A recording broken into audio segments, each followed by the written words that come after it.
네, 이진수 후보자 인사청문회 준비 첫 출근길에서 기자들에게 방통위 설치법을 읽어준 이유가 뭡니까? 그만큼 제가 앞으로 맡을 직분에 충실하겠다는 뜻을 표현하기 위해서 읽었습니다. 네, 법률에 따라서 직책을 잘 수행해야겠다라는 표현이라고 생각이 됩니다. 모든 공직자는 법대로 직을 잘 수행해야겠죠? 그렇습니다. 방통위 설치법 14조 내용 알고 계십니까? 말씀해 주십시오. 방송통신위원회의 설치 및 운영에 관한 법률 제14조는 위원회 제척, 기피, 회피에 관한 사항입니다. 만약 상임위원이 이해 충돌의 소지가 있다고 판단된다면 당연히 제척 사유에 해당하며 관련 직무를 회피하는 것이 법적 의무입니다.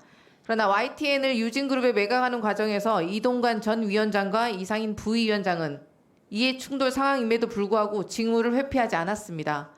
더 충격적인 것은 YTN 지부와 YTN 우리사주 조합이 이동관과 이상인을 상대로 제기한 기피 신청을 당사자들이 직접 셀프 각하했다는 사실이죠. 본인이 제척 사유에 해당하는지 여부를 본인이 판단하는 게 말이 된다고 생각하십니까? 축구 경기 선수가 직접 심판으로 뛰는 것과 뭐가 다릅니까? 결과적으로 방통위가 방송 장악을 위해서 위법적인 이인 의결은 물론이고 심각한 수준의 위법, 불법을 저지르고 있다는 뜻입니다. 이진수 후보자도 사실 별반 다를 게 없어 보이는데 윤석열 대통령이 결국 부적격자인 후보자 임명을 강행한다면 우리 국민이 다시 목도할 말도 안 되는 상황이 계속 이어질 것 같습니다. 이진수 후보자 MBC에서 몇 년 재직하셨습니까? 1986년부터 2008년이니까요. 만으로 32년. 30년 되셨네요. 네, 이번 박문진 이사 공모 과정에서 같이 일했던 분들 이사 공모에 신청했죠? 알고 계십니까? 같이 일했는지는 모르겠지만 제가 그 언론을 통해서 보기는 봤지만 정확한 상황은 알지 못합니다. 지원자 32명 중에서 MBC 출신이거나 박문진 출신이 22명입니다. 부당 해고에 앞장섰던 백종문 전 MBC 부사장, 강원도지사 보궐선거에 한나라당 후보 출마했었던 엄기영 전 사장 등등 후보자 관계가 있을 수밖에 없는 사람들이 다수입니다.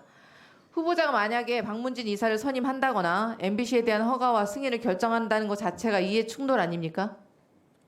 이전에도 MBC 출신 또 방송인 출신의 상임위원들이 여러 분 계셨다고 알고 있습니다.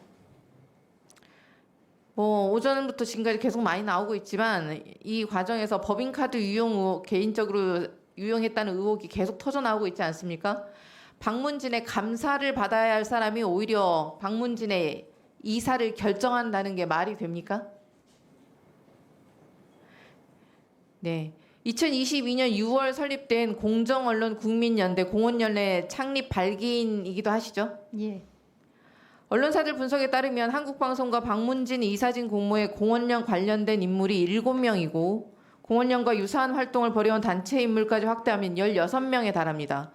어떤 면에서 해석하든지 간에 후보자는 명백하게 제척 사유가 있고 기피 사유에 해당하기도 한다는 점을 강력하게 경고합니다.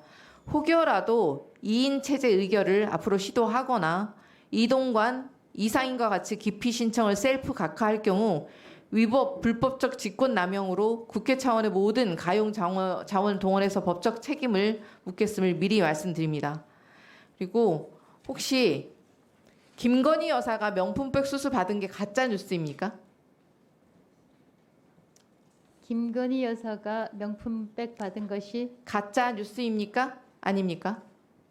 이미 지금 많이 뉴스로 나왔지 않습니까? 네. 방심위가 독자적으로 심의한다면서 왜 유독 바이든 날리면 보도만 법적 판결이 끝나지도 않은 1심을 운운하는지 모르겠습니다. 그 예상 답변에서 그렇게 서면 답변에서 말씀을 하신 부분이 있어서 그렇게 말씀드리는 거고요. 그리고 혹시 방심위와 선방위에서 내린 방송사들에 대한 법정 제재 올해 들어서만 가처분 신청이 얼마나 인용되었는지 아십니까? 제가 그 사실은 파악하지 못하고 있습니다. 29건의 가처분 소송 중에서 무려 27건입니다.